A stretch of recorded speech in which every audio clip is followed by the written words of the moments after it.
ભાવનગરનું ઘરેણું Barton library 144 વર્ષ જૂની આ વિરાસતના જીર્ણોદ્ધાર માટે અપીલ. ગોહિલવાડની સંસ્કાર નગરી ભાવનગરની આન બાન અને શાન સમાન 144 વર્ષ જૂની ઐતિહાસિક બાટન લાઇબ્રેરી હવે તેના મૂળ સ્થાપત્ય વૈભવ સાથે પુનઃજીવંત થશે. મહારાજા તખતસિંહજી દ્વારા વર્ષ 1882માં સ્થાપિત આ લાઇબ્રેરીના નવીનીકરણ માટે ભાવનગર સ્ટેટના રાજકુંવરી બ્રિજેશ્વરી કુમારી દ્વારા એક વિશેષ અભિયાન હાથ ધરવામાં આવ્યું હતું.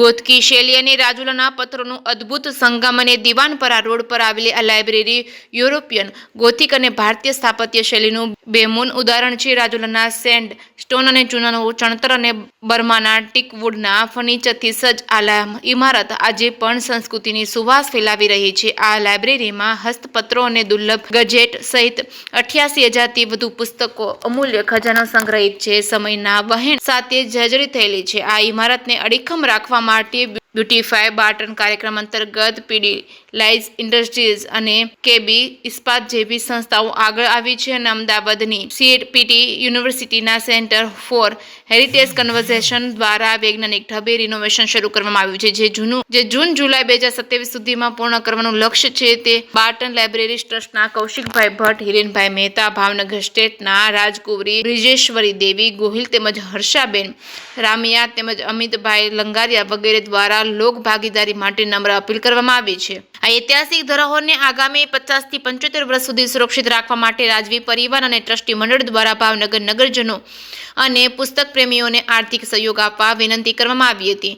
જેકે સિંઘુ સાથે હિરેનભાઈ, ભાવનગર.